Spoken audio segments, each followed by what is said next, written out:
আল্লাহর পয়গম্বর জিজ্ঞাসা করতেন আমার সাহাবীদের মধ্য থেকে আজকে কোন সাহাবী তোমার অপর অসুস্থ সাহাবী ভাইকে দেখতে গিয়েছ? আবু বকর সিদ্দিক রাদিয়াল্লাহু তাআলা আনহু মায়ার নবীর চেহারার দিকে তাকাইয়া বললেন, ইয়া রাসূলুল্লাহ ওয়া ইয়া হাবিবাল্লাহ, আমি আমার অসুস্থ ভাই অসুস্থ হয়েছে, তাকে দেখতে গিয়েছিলাম। আল্লাহর পয়গম্বর আবার প্রশ্ন করলেন, আজকে সদকা স্বরূপ কে আল্লাহর রাস্তায় সদকা করেছ? কারণ সদকার কারণে তোমার বালা মুসিবত দূর হয়ে যায়। আবু বকর সিদ্দিক রাদিয়াল্লাহু তাআলা আনহু মায়ার নবীকে ডাক দিয়ে বললেন, ইয়া রাসূলুল্লাহ, আজকে আমি আল্লাহর রাস্তায় সদকা করেছি। আল্লাহর পয়গম্বর আবার জিজ্ঞাসা করলেন, আমার সাহাবীদের মধ্য থেকে এমন কে আছো মদিনায় অমুক ব্যক্তি মারা গিয়েছে, আমি শুনতে পেরেছি। ওই ব্যক্তির জানাজার মধ্যে কে শরীক হয়েছ?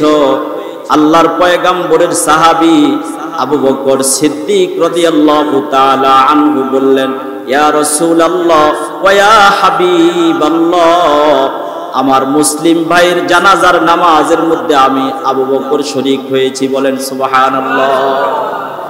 সকল নেকের কাজে আবু বকরকে আগে দেখা যায়।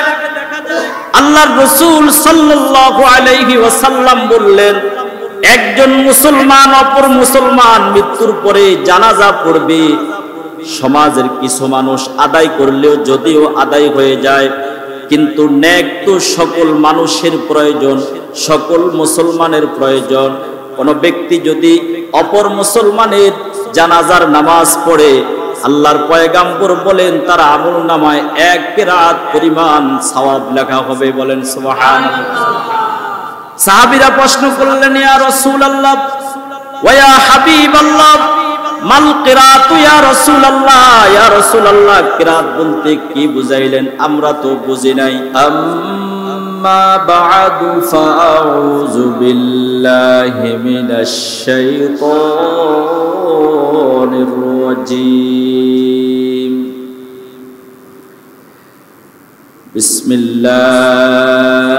বিসমিল্লাহির রহমানির রহিম।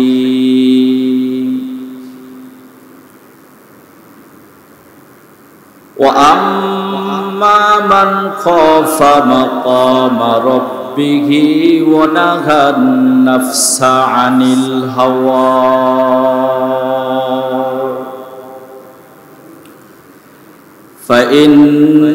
ফাইন্নাল জান্নাতা হিয়াল মাওয়া।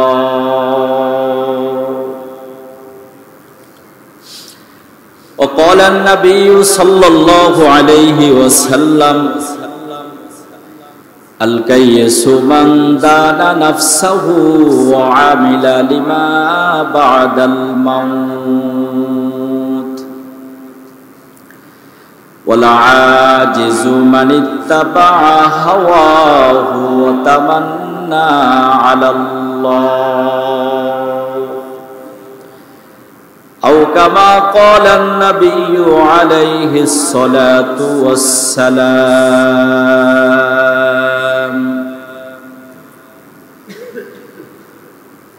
গেলে খুশবু এদর হাম্মামে রোজে রসিদ আজ দস্তে মাহবুবে বদস্তম বদু গুফতম কে মশকিয়া আবরি কে আজবুয়ে দিলাউইজে তমস্তম বগফতাহমান গেলে নাছি জেবুদম ওয়ালাকিন মুদ্দাতে বাগুল নিশাস্তম জামালে হাম নিশিদরমান আসর কর জামালে হাম নিশিদরমান আসর কর অগুরুনাহ মান হামা খা কমকে হস্তম লা ইলাহা ইল্লাল্লাহ লা ইলাহা ইল্লাল্লাহ লা ইলাহা ইল্লাল্লাহ লা ইলাহা ইল্লাল্লাহ লা ইলাহা ইল্লাল্লাহ লা ইলাহা ইল্লাল্লাহ লা ইলাহা ইল্লাল্লাহ লা ইলাহা ইল্লাল্লাহ লা ইলাহা ইল্লাল্লাহ লা ইলাহা ইল্লাল্লাহ লা ইলাহা ইল্লাল্লাহ মুহাম্মাদুর রাসূলুল্লাহ সাল্লাল্লাহু আলাইহি ওয়াসাল্লাম। আলহামদুলিল্লাহ, মহান রব্বুল আলামিনের দরবারে লাখো কোটি শুকরিয়া যে আল্লাহ রব্বুল আলামিন আমাদেরকে অত্যন্ত দয়া এবং মায়া করে মহাব্বতের নজরে ভালোবেসে 10 মায়ের 10 সন্তানকে একত্রিত করে জুমার নামাজ আদায়ের উদ্দেশ্যে আল্লাহর গড় মসজিদে আসার এবং বসার তৌফিক দান করেছেন। এজন্য অন্তরের অন্তঃস্থল থেকে কালিমাতুশ শুকর আদায় করি আলহামদুলিল্লাহ। লক্ষ কোটি দুরুদ ও সালাম বিশ্ব মানবতার কান্ডারি মুক্তির দূত রহমতে দু আলম নবিয়ুল আরব ওয়াল আজম আফতাব নবুয়ত ফখরে মাওজুদাত সৈয়দুল মখলুকাত হযরত মুহাম্মদুর রাসূলুল্লাহ সাল্লাল্লাহু আলাইহি ওয়াসাল্লামের প্রতি। মুহতারাম হাজিরিন, আমি আপনাদের খেদমতে কোরআনুল কারীম থেকে একখানা আয়াতে কারিমা তেলাওয়াত করেছি। পাশাপাশি রাসূল আরবি সাল্লাল্লাহু আলাইহি ওয়াসাল্লামের অসংখ্য অগণিত হাদিসের ভান্ডার অমীয় বাণী থেকে একখানা হাদিস পাঠ করেছি। দয়াময় রব্বে কারীম যদি তৌফিক দান করেন, আয়াত এবং হাদিসের আলোকে সংক্ষিপ্ত সময়ে কিছু কথা বলার চেষ্টা করব। আল্লাহ তাআলা যেন এমন কিছু উপকারী কথা জবান থেকে বাহির করে দেন যেই কথাগুলার উপরে সর্বপ্রথম আমি আমল করতে পারি। সকলে বলুন আমিন। রব্বে কারীম পৃথিবীর বুকে বনি আদমকে সৃষ্টি করেছেন। আল্লাহ তাআলা বলেন, মানুষকে এবং আমি যত মাখলুকাত পৃথিবীতে সৃষ্টি করেছি, সব মাখলুকাতকে সৃষ্টির মধ্য দিয়ে আমি প্রত্যেকের ইচ্ছা এবং স্বাধীনতার মধ্য দিয়ে তাদের জীবন বাস্তবায়ন করে একদিন না একদিন তাদেরকে জমিন থেকে বিদায় নিয়ে চলে যেতে হবে। কথা বলেন ঠিক কি ঠিক না? দয়াময় রব্বে কারীম পৃথিবীর বুকে যত মাখলুক সৃষ্টি করেছেন, যত কিছু আল্লাহ তাআলা রেখেছেন, সব কিছু আল্লাহ তাআলার নির্দেশের উপরে, সব কিছু আল্লাহ তাআলার নির্দেশের উপরে চলার জন্য আল্লাহ তাআলার তরফ থেকে নির্দেশ। যেমন একটা পাহাড়কে আল্লাহ তাআলা যে অবস্থায় রেখেছেন, আল্লাহ তাআলার নির্দেশ, ওই অবস্থায় পাহাড় আপন অবস্থায় রয়েছে। এদিক সেদিক লড়াছড়া করার ক্ষমতা পাহাড়ের নাই। কথা বলেন ঠিক কি ঠিক না? আল্লাহ যেভাবে নির্দেশ দিয়েছেন ওইভাবে আছে। অনুরূপ ভাবে আল্লাহ তাআলা যেই দিন থেকে পৃথিবীর মধ্যে সূর্যকে আদেশ দিয়েছেন এই পৃথিবীতে আলো দেওয়ার জন্য, ওই দিন থেকে সূর্য আল্লাহ তাআলার আদেশ মেনে পৃথিবীর বুকে মানুষদেরকে আলো দিচ্ছে। কথা বলেন ঠিক কি ঠিক না? এবং কি যেই দিক থেকে দেওয়ার কথা ওই দিক থেকেই দিতেছে।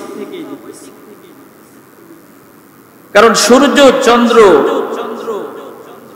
এগুলো নিজেদের ইচ্ছা মোতাবেক মন চাইলে যাহা ইচ্ছা তাহাই করতে পারে না, আল্লাহর নির্দেশ।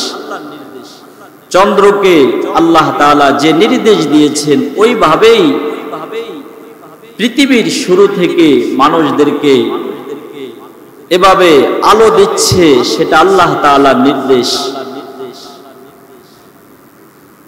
আবার এমন কিছু মাখলুকাত আল্লাহ তাআলা পৃথিবীতে সৃষ্টি করেছেন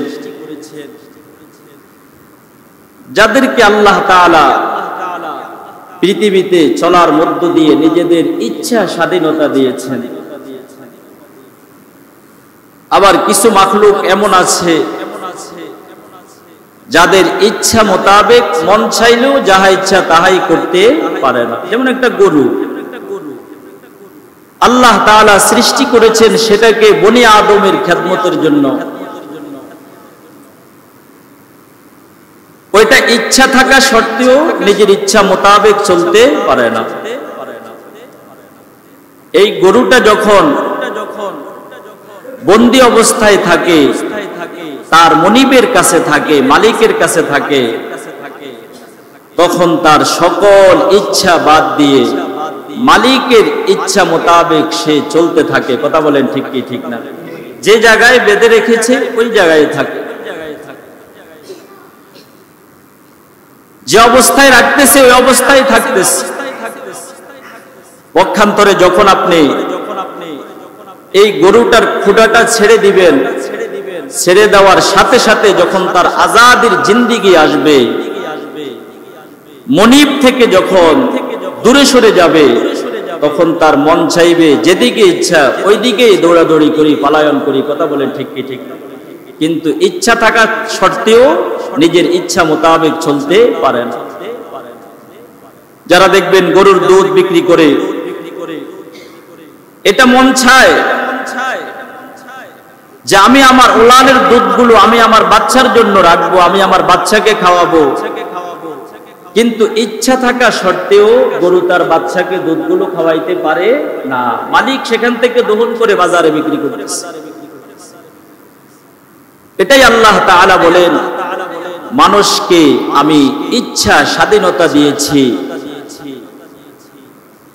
ইচ্ছা স্বাধীনতার মধ্য দিয়ে সেই তার সব কিছু ব্যক্ত করতে পারতেছে।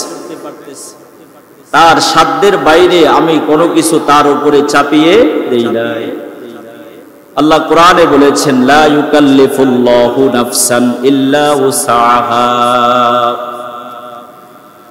লা ইউকাল্লিফুল্লাহু নাফসান ইল্লা উসআহা, লাহা মা কাসাবাত ওয়া আলাইহা মাকতাসাবাত, রব্বানা লা তুআখিযনা ইন নাসিনা আও আখতানা, রব্বানা ওয়া লা তাহমিল আলাইনা ইসরান কামা হামালতাহু আলাল্লাযীনা মিন ক্বাবলিনা। আল্লাহ তাআলা কুরআনুল কারীমের মধ্যে বলেন, লা ইউকাল্লিফুল্লাহু নাফসান ইল্লা উসআহা, আমি আল্লাহ তোমাদেরকে পৃথিবীর বুকে সৃষ্টি করার পরে যত মাখলুক আমি আল্লাহ দুনিয়ার জমিনে সৃষ্টি করেছি, কাহারও জন্য আমি ইচ্ছা রেখেছি, কিন্তু তার বাক স্বাধীনতা আমি দেই নাই। মন চাইলে মনের সব কিছু মানুষের সামনে প্রকাশ করতে পারে না। আবার কিছু মাখলুক আমি আল্লাহর দরবারে এমন আছে যাদেরকে আমি আল্লাহ সৃষ্টি করার পরে তাদেরকে আমি ইচ্ছা স্বাধীনতা দিয়েছি। ইচ্ছা স্বাধীনতা দেওয়ার পরেও ওই বান্দা তার মন চাওয়া জিন্দেগি যাপন করতেছে, ইচ্ছা মোতাবেক চলতেছে। আল্লাহ তাআলা বলেন, বনি আদমকে সৃষ্টি করার মধ্য দিয়ে আমি আল্লাহ তাকে ইচ্ছা স্বাধীনতা দিয়েছি। ইচ্ছা স্বাধীনতাটা আমার রাস্তায় ব্যয় না করে বান্দা নিজের কাজে ব্যয় করতেছে। আল্লাহ তাআলা বলেন, মৃত্যুর ধার প্রান্তে যখন বান্দা এসে যায়, বৃদ্ধ বয়সে উপনীত হয়ে যায়, তার ইচ্ছা স্বাধীনতা চলতে চলতে এমন হয়ে যায় তার বয়স 60 বৎসর কিংবা 70 বৎসর হয়। 70 বৎসরে কোনোদিন কপালটা আমার কুদরতি পায়ে কোনোবার ঠেকায় দেখলো না। 50 বৎসর 60 বৎসরের জিন্দেগি আল্লাহ তাআলা বলেন, আমি ইচ্ছা দিয়েছি বলে তুমি তোমার স্বাধীন মোতাবেক চলেছো, এমন স্বাধীনভাবে তুমি তোমার জিন্দেগি যাপন করলা। 50 বৎসর হয়ে যায়, কোনদিন ওযু কিভাবে ঠিকমতে করতে হবে এই প্রশিক্ষণ আমার দিলের মধ্যে আসলো না। মৃত্যুর ধার প্রান্তে চলে যায়, নেক আমলের কথা একটা বারও চিন্তাও করি না, কিন্তু ইচ্ছা স্বাধীনতায় চলতে চলতে নিজের খাহেসাত মোতাবেক জীবনটাকে এমন ভাবে জিন্দেগি যাপন করতেছি। আল্লাহ তাআলা বলেন, তুমি তোমার জন্য সব কিছু করলা বান্দা, আমার ভয়ে তোমার তরফ থেকে আমার জন্য আমি কিছু পেলাম না। যদি আমাকে ভয় পেয়ে তুমি তোমার জিন্দেগি যাপন করতে, আল্লাহ তাআলা বলেন, ওয়া আম্মা মান খাফা মাকামা রাব্বিহি ওয়া নাহান নাফসা আনিল হাওয়া ফাইন্নাল জান্নাতা হিয়াল মাওয়া। যেই বান্দা আমার মাকামকে ভয় পেয়েছে, আমার অবস্থানকে ভয় পেয়েছে, ওয়া আম্মা মান খাফা মাকামা রাব্বিহি ওয়া নাহান নাফসা আনিল হাওয়া, নিজের নফসে খাহেসাত মোতাবেক জিন্দেগি যাপন করে নাই, গোলামের জিন্দেগি যাপন করেছে, গোলামের জিন্দেগির থেকে সরে গিয়ে আজাদ জীবন তার যাপন করেছিল। যেই কোনো জিনিস আজাদ থাকবে, আজাদ বস্তু আল্লাহর কাছে কোনো দামই নাই, গোলাম জিনিসের বড় দাম আল্লাহর কাছে। একটা জঙ্গলের সাপের দিকে যদি আপনি তাকান, আজাদ হওয়ার কারণে নিজের ইচ্ছা মোতাবেক যাহা ইচ্ছা তাহাই করে, জঙ্গলের ওই সাপের আল্লাহ তাআলার কাছে কোনো দাম নাই। কিন্তু সাপরিয়ার সাপ যেই সাপটাকে বন্দী করে মানুষের সামনে খেলাধুলা করে, ওই সাপটা বন্দী থাকার কারণে তার মালিকের কাছে তার অনেক দাম। কথা বলেন ঠিক কি ঠিক না? আজাদ সব কিছুর দাম নাই, গোলাম জিনিসের দাম আল্লাহ তাআলার কাছে অনেক বেশি। আজাদ মানে হলো স্বাধীন, নিজের ইচ্ছা স্বাধীনতার মধ্যে যাহা ইচ্ছা তাহাই করে। অনুরূপ ভাবে আজাদ মানুষের পৃথিবীর বুকে দাম নাই, গোলাম মানুষের বড় দাম। আজাদের জিন্দেগির মধ্যে কোনো দাম নাই, গোলামের জিন্দেগির মধ্যে বড় দাম। গোলামের জিন্দেগি যে যাপন করবে, গোলামের জিন্দেগি যাপন করার পর আল্লাহ তাআলার মাকামকে ভয় পাবে, নফসে খাহেসাতের বিরোধী হয়ে চলবে, মন যা চায় তাহা করবে না। আল্লাহ তাআলা বলেন, তোমার মৃত্যু হতে দেরি, ফাইন্নাল জান্নাতা হিয়াল মাওয়া, আমি আল্লাহ তোমার জন্য তোমার ঠিকানা লিখে দিব, আমি আল্লাহ তোমার জন্য জান্নাতের দরওয়াজা খুলে দিব। বলেন সুবহানাল্লাহ। কারণ আজাদের জিন্দেগির থেকে সরে এসেছে, গোলামের জিন্দেগি যাপন করেছে। গোলামের জিন্দেগি যাপন করেছে আল্লাহর পয়গম্বরের সাহাবায়ে কেরাম। কেরম গোলাম জীবনের জিন্দেগি যাপন করলেন। আবু বকর সিদ্দিক রাদিয়াল্লাহু তাআলা আনহুর দিকে তাকান। মায়ার নবী রাহমাতুল লিল আলামিনের এমন আশিক ছিলেন আবু বকর সিদ্দিক রাদিয়াল্লাহু তাআলা আনহু। ইসলামের প্রাথমিক জামানায় যে আবু বকর আল্লাহর পয়গম্বরের হাতের মধ্যে হাত রেখে ইসলাম গ্রহণ করলেন। আল্লাহর পয়গম্বর মুহাম্মদ মুস্তাফা সাল্লাল্লাহু আলাইহি ওয়াসাল্লাম আবু বকর সিদ্দিক সহকারে সাহাবায়ে কেরামের জামাতের সামনে যখন বৈঠক করতেন, মাঝে মধ্যে আল্লাহর নবী সাহাবীদের থেকে পরীক্ষা নিতেন কোন সাহাবীর মধ্যে কোন আমলটা বেশি পাওয়া যায়।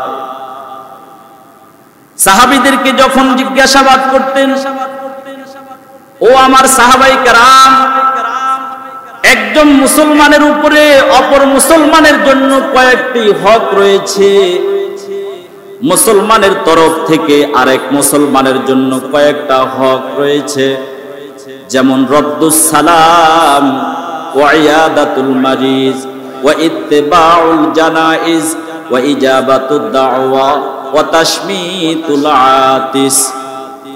একজন মুসলমানের উপরে আরেক মুসলমানের হক যেমন হকুল মুসলিমি আলাল মুসলিমি খামসুন, রদ্দুস সালাম, এক মুসলমান যদি অপর মুসলমানকে সালাম দেয়, সালামের প্রতি উত্তরে ওয়া আলাইকুমুস সালাম বলে সাথে সাথে মুসলিম ভাইকে জবাব দিয়ে দেওয়া। ওয়া ইয়াদাতুল মারিজ, আমার পার্শ্ববর্তী এলাকার মধ্যে আমার সমাজের মধ্যে কোন মুসলিম ভাই কিংবা কেউ অসুস্থ হইলে তাকে দেখতে যাওয়া, এটা মুসলমানের প্রতি আরেক মুসলমানের হক। আল্লাহর পয়গম্বর জিজ্ঞাসা করতেন আমার সাহাবীদের মধ্য থেকে আজকে কোন সাহাবী তোমার অপর অসুস্থ সাহাবী ভাইকে দেখতে গিয়েছ?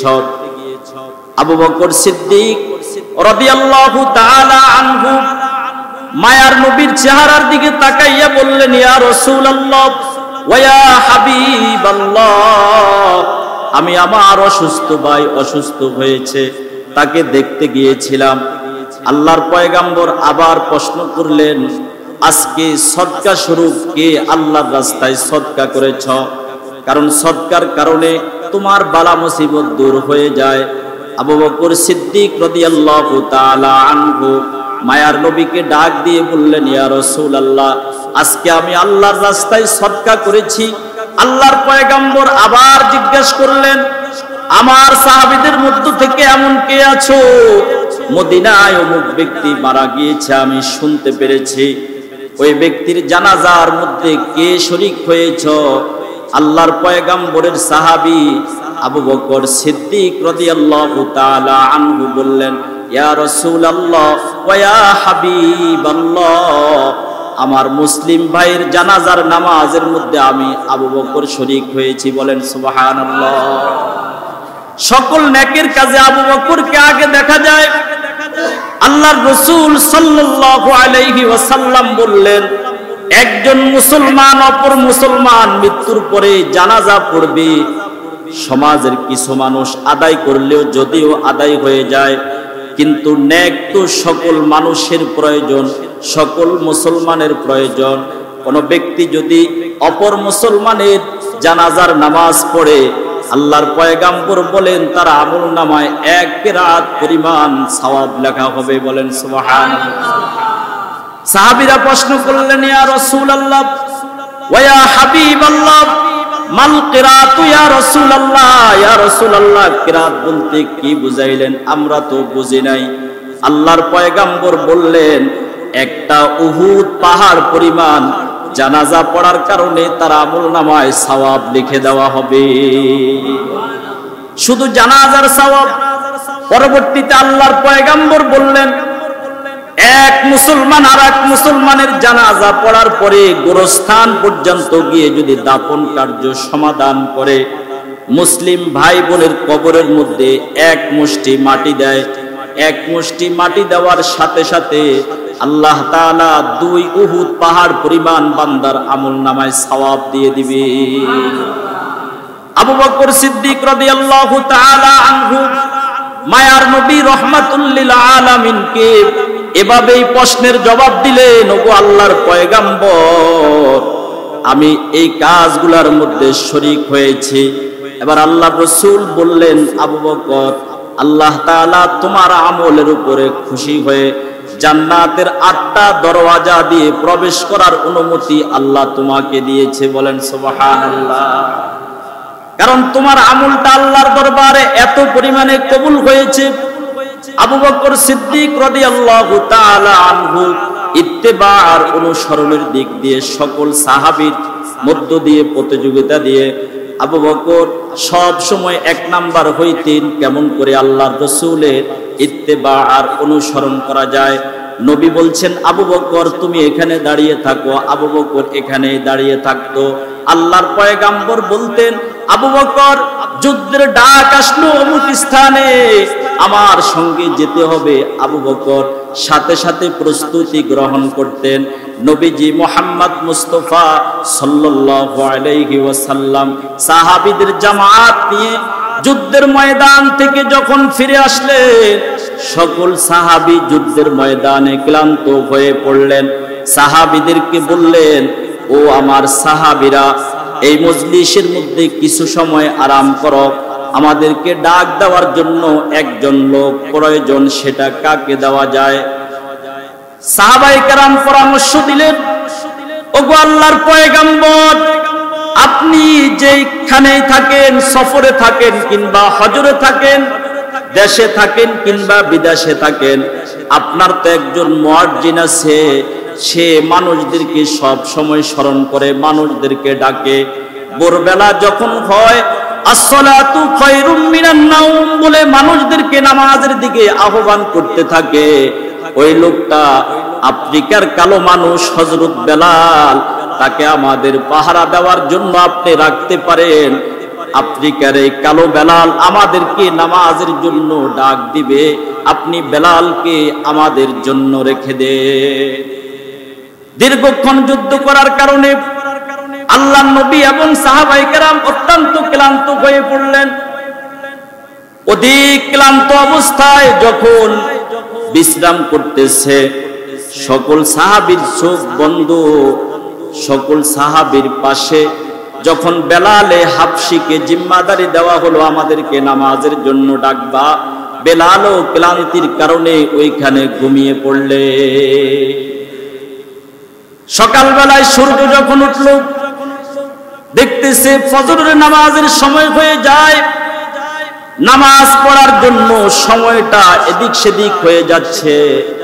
আবু বকর যখন জাগ্রত হইলেন, আবু বকর সিদ্দিক রাদিয়াল্লাহু তাআলা আনহু জাগ্রত হওয়ার পর আল্লাহর নবীর চেহারার দিকে তাকাইলেন, দেখতেছে পয়গম্বরে আরবী চোখ দুইটা মুবারক বন্ধ করে ঘুমিয়ে পড়তেছে। আবু বকর সিদ্দিক রাদিয়াল্লাহু তাআলা আনহু ভয়ে কিছু বলে না। আল্লাহর নবী যেখানে ঘুমিয়ে আছে, সেখানে নবীজি ইচ্ছা মোতাবেক ঘুমায় নাই, ওইখানে আল্লাহ তাআলা আল্লাহর পয়গম্বরকে ঘুমিয়ে রেখেছেন। কথা বলেন ঠিক কি ঠিক না? ইত্তেবা আর অনুসরণের কথা বলি। আবু বকর আল্লাহর পয়গম্বরকে এমন করে অনুসরণ করলেন। আবু বকর সিদ্দিক রাদিয়াল্লাহু তাআলা আনহু জাগ্রত হওয়ার পরে পাশে আরেকজন সাহাবী ছিলেন, ওমর রাদিয়াল্লাহু তাআলা আনহু।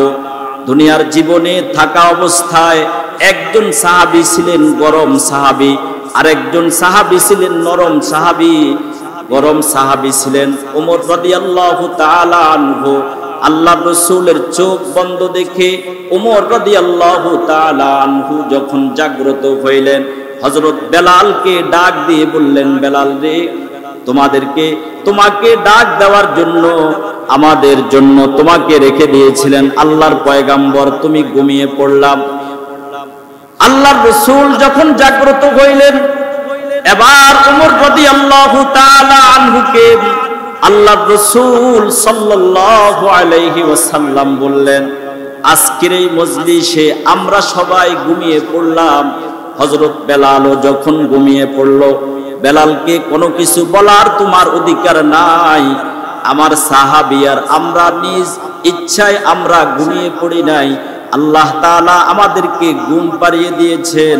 এখান থেকে মাসআলা ইস্তেমবাত করার জন্য পৃথিবীতে মানুষ থাকা অবস্থায় একজন মানুষ দৈনন্দিন জীবনে তার যখন নামাজ কাজা হয়ে যাবে, ওই মানুষটা কিভাবে নামাজ আদায় করবে।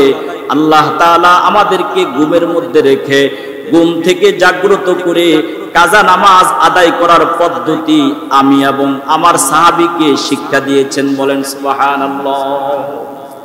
নিশ্চয়ই আল্লাহ তাআলার কোন নির্দেশ আছে এখানে? কারণ বেলাল তো ইচ্ছা করে ঘুমায় না। বেলাল তো হলেন আমার এমন সাহাবী, যেই বেলাল মসজিদে নববীর মধ্যে যখন আজান দিতেন, বেলালের আজানের ধ্বনি শুনে মানুষেরা নামাজের দিকে আসতো। বেলাল তো ছিলেন কালো মানুষ, আফ্রিকার সবচাইতে কালো মানুষ, কিন্তু বেলালের চেহারাটা দেখতে কালো। আর পৃথিবীতে মানুষের মধ্যে ভালো মানুষের দিকে যদি তাকাও, তাদের মধ্যে অন্যতম একজন হলেন ভালো মানুষ হযরত বেলাল। তার চেহারা দেখতে কালো, তবে আমার উপরে ইসলাম গ্রহণ করেছে অত্যন্ত কষ্ট স্বীকার। হযরত বেলাল রাদিয়াল্লাহু তাআলা আনহু উমাইয়া ইবনে খলফের গোলাম ছিলেন।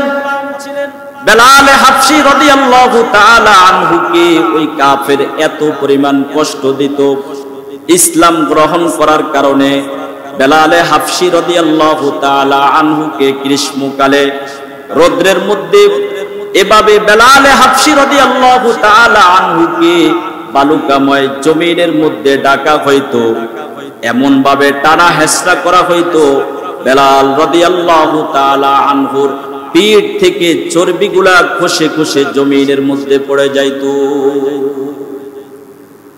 উমাইয়া ইবনে খলফ বেলাল হাবশী রাদিয়াল্লাহু তাআলা আনহুকে এমন কষ্ট দিয়েছে, বেলাল রাদিয়াল্লাহু তাআলা আনহু একটা শব্দই বলতেন, আমি আল্লাহ তাআলার উপরে ঈমান গ্রহণ করেছি। উমাইয়া ইবনে খলফ বলতেন, হে বেলাল, যদি পৃথিবীর বুকে বাঁচতে হয় তুমি ঈমান ছেড়ে দাও, আল্লাহ তাআলার উপরে ঈমান ছেড়ে দাও, না হয় জমিন থেকে তোমাকে বিদায় নিয়ে চলে যেতে হবে। বেলাল রাদিয়াল্লাহু তাআলা আনহু বললেন, আমি যখন আহাদ আহাদ শব্দ বলে উচ্চারণ করতাম, এই আহাদ আহাদ শব্দের মধ্যে এত মজা অনুভব হইতো, উমাইয়া ইবনে খলফের শাস্তির কথা আমি সাথে সাথে বেলালে হাবশী ভুলে যাইতাম। কথা বলেন ঠিক কি ঠিক না? আমি তো ইসলামকে পরিপূর্ণরূপে আমার দিল দ্বারা গ্রহণ করেছি। আল্লাহর পয়গম্বরের মসজিদে নববীর মুয়াজ্জিন হযরত বেলাল রাদিয়াল্লাহু তাআলা আনহু রাসূলুল্লাহ সাল্লাল্লাহু আলাইহি ওয়াসাল্লাম বললেন, হে ওমর, বেলালকে কোনো কিছু বলার ক্ষমতা নাই, কারণ বেলালের আজানের ধ্বনি শুনে মানুষেরা নামাজের দিকে আসতেন। ওই বেলাল এমনিতে ঘুমিয়ে যায় নাই, আল্লাহ তাআলা ঘুম পাড়িয়ে দিয়েছেন। বেলাল আল্লাহর পয়গম্বর যতদিন পর্যন্ত পৃথিবীর বুকে ছিলেন, ইসলামের মধ্যে কষ্ট স্বীকার করার পরেও ইসলামের উপরে ছিলেন। ইসলাম থেকে বেলাল হাবশী রাদিয়াল্লাহু তাআলা আনহু বের হয় নাই। মুসলমান ইমানদার বেলাল রাদিয়াল্লাহু তাআলা আনহু কষ্ট স্বীকার করে যেভাবে ইসলাম গ্রহণ করেছেন, আজকে মুসলমানের মধ্যে যদি ইসলামের মায়া, ইসলামের জন্য ত্যাগ হইতো, অত্যন্ত ত্যাগ স্বীকার করে আমরা কালিমা গ্রহণ করতাম, ইসলামের উপরে টিকে থাকতাম, তখন মুসলমানের ইসলামের জন্য অধিক পরিমাণে মায়া হইতো। কিন্তু আমরা তো ইসলামের জন্য কোনো কষ্ট করি নাই, বাপ দাদার সূত্রে আমরা মুসলিম হয়েছি। ইসলামের জন্য কষ্ট না করার কারণে ইসলামের মায়া আর ভালোবাসা আমাদের অন্তরে পুরাপুরি নাই। ইসলামের মহব্বত যদি আপনার আমার দিলের মধ্যে থাকতো, আল্লাহ রব্বুল আলামিন বলেন, আমি তোমাদেরকে ইচ্ছা স্বাধীনতা দিয়েছি, তোমার ইচ্ছাটা তুমি তোমার কাজে ব্যয় না করে আমার কাজে ব্যয় করতাম, তোমার ইচ্ছাটা ইসলামের কাজে ব্যয় করতাম, তোমার ইচ্ছাটা কোরআন মোতাবেক জিন্দেগির মধ্যে পরিচালনা করতাম। কারণ ইসলামের জন্য যারা কষ্ট স্বীকার করেছে, ইসলামের জন্য যারা জীবন দিয়েছে, এই ইসলাম মুসলমানের মধ্যে অনেক কষ্টের মধ্যে শিকার হয়ে আমাদের পর্যন্ত পৌঁছেছে। কথা বলেন ঠিক কি ঠিক না? ইসলামের মায়া আর ত্যাগ ছিল সাহাবায়ে কেরামের মধ্যে, ভালোবাসা অধিক পরিমাণে ছিল তাহাদের মধ্যে। এই কারণে বেলাল হাবশী রাদিয়াল্লাহু তাআলা আনহু আল্লাহর রাসূল বেলালের ত্যাগ আর ভালোবাসা দেখে রাসূলুল্লাহ সাল্লাল্লাহু আলাইহি ওয়াসাল্লাম বেলালে হাফসি রাদিয়াল্লাহু তাআলা আনহুকে মসজিদে নববীর মুয়াজ্জিন হিসাবে আল্লাহর পয়গম্বর বেলালকে নিয়োজিত করলেন। বলেন সুবহানাল্লাহ। মসজিদে নববীর মুয়াজ্জিন ছিলেন যতদিন পর্যন্ত আল্লাহর পয়গম্বর দুনিয়াতে ছিলেন, ততদিন পর্যন্ত বেলালে হাফসি রাদিয়াল্লাহু তাআলা আনহু মসজিদে নববীতে এসে মানুষদেরকে নামাজের জন্য ডাকলেন। আল্লাহর রাসূল পয়গম্বরে আরবি জমিন থেকে যখন বিদায় নেয়, সাহাবায়ে কেরামের অত্যন্ত ভালোবাসার মানুষ জমিন থেকে যখন বিদায় নিলেন, বেলালে হাফসি রাদিয়াল্লাহু তাআলা আনহু বললেন, যে পয়গম্বরকে মহব্বত করি, পয়গম্বর ছিলেন মসজিদে নববীতে আজান দিতাম, আল্লাহর রাসূলের চেহারা মোবারক প্রতি মুহূর্তে দেখতে পারতাম। রাসূলুল্লাহ সাল্লাল্লাহু আলাইহি ওয়াসাল্লাম জমিন থেকে বিদায় নিয়ে চলে গেলেন। আমি বেলালে হাফসি মসজিদে নববীতে আর মুয়াজ্জিনি করব না, আমার বাকি জীবনটা আমি জিহাদের ময়দানে কাটিয়ে দিব।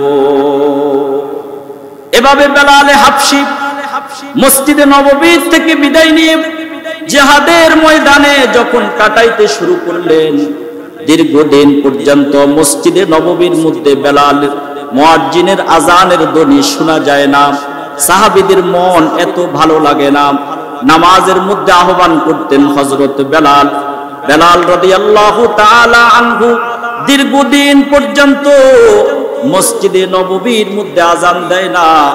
আল্লাহর রাসূল বেলালে হাফসিকে স্বপ্নে দেখাইলেন, ও বেলাল, দুনিয়াতে থাকা অবস্থায় আমাকে মহব্বত করলা, ইসলাম তো আমার জন্য রাখো নাই, ইসলামের মহব্বত একমাত্র আল্লাহ তাআলার জন্য হবে। আবু বকর সিদ্দিক রাদিয়াল্লাহু তাআলা আনহু আল্লাহর পয়গম্বরের মৃত্যুর পরে সাহাবীরা যখন বেকরার হয়ে পড়লেন, মনক্ষুণ্ণ হয়ে পড়লেন, আল্লাহর রাসূল সাল্লাল্লাহু আলাইহি ওয়াসাল্লাম ইন্তেকালের পরে হযরত ওমর রাদিয়াল্লাহু তাআলা আনহু খাপ থেকে তরবারিটা বাহির করে জমিনের মধ্যে দাঁড়িয়ে গেলেন। যে বলবে আল্লাহর পয়গম্বর মৃত্যুবরণ করেছে, তাকে তরবারে দিয়ে কতল করে দেওয়া হবে, কারণ আমাদের মহব্বতের মানুষ জমিন থেকে বিদায় নিতে পারে না।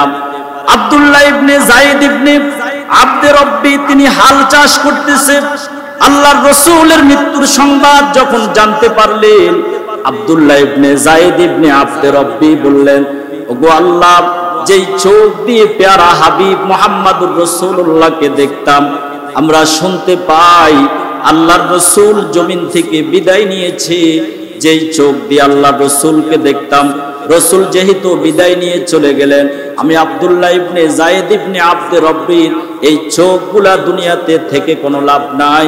কিতাবের বর্ণনায় পাওয়া যায় আব্দুল্লাহ ইবনে যায়েদ ইবনে আব্দে রব্বি সাথে সাথে অন্ধ হয়ে গেলে।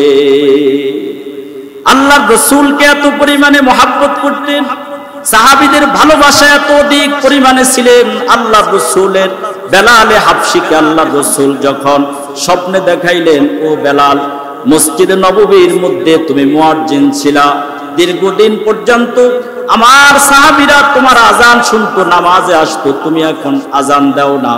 আল্লাহর রাসূলের স্বপ্ন মুবারক দেখার পরে বেলালে হাফসি যখন মদিনাতে আসলেন, নবীর অত্যন্ত মহব্বত এবং আদরের দুই নাতি হাসান এবং হুসাইন রাদিয়াল্লাহু তাআলা আনহু বেলালে হাফসিকে যখন দেখলেন, তখন বললেন, আজকের এখন থেকে আপনি বেলালে হাফসি মসজিদে নববীতে আবার আজান দিবেন। বলেন সুবহানাল্লাহ। বেলাল যখন প্রথম ওয়াক্ত মসজিদে নববীতে আজান দেয়, মদিনার জমিনের মধ্যে কান্নার রোল পড়ে যায়। মসজিদে নববীর মুয়াজ্জিন বেলাল আবার আমাদের কাছে ফিরে আসলো। মৃত্যু পর্যন্ত বেলাল মসজিদে নববীতে মুয়াজ্জিনি করলেন। 20 হিজরিতে বেলাল রাদিয়াল্লাহু তাআলা আনহু জমিন থেকে বিদায় নেয়। দামেস্কের মধ্যে বেলালে হাফসি রাদিয়াল্লাহু তাআলা আনহুকে দাফন করা হয়। মৃত্যু পর্যন্ত যারা আল্লাহর রাসূলকে মহব্বত করেছেন, আল্লাহ তাআলা বলেন, আমি তাদের উপরে এত পরিমাণে খুশি হইলাম, আমি আল্লাহ তাদের পিছনের জীবনের সমস্ত গুনাহ খাতা মাফ করে দিলাম। বলেন সুবহানাল্লাহ। সাহাবীদের মতো মহব্বত আর ভালোবাসা আল্লাহর রাসূলের জন্য যদি অন্তরের মধ্যে রাখতে পারি, আল্লাহ তাআলা বলেন তখনই আমার মাকামের ভয় আসবে, নফসে খাহেশাত মোতাবেক জিন্দেগি যাপন করা যাবে না, তখনই তোমার ঠিকানা হবে ফাইনাল জান্নাতা হিয়াল মাওয়া, আমি আল্লাহ তোমার জন্য ঠিকানা লিখে দিব এরকম 10 দুনিয়ার সমতুল্য বিশাল বড় দামি জান্নাত। সবাই বলেন সুবহানাল্লাহ। আল্লাহ তাআলা আমাদেরকে আল্লাহ এবং আল্লাহর রাসূলের দিন মোতাবেক আমাদের জীবনকে পরিচালনা করার তৌফিক দান করুক। সকলে বলুন আমিন।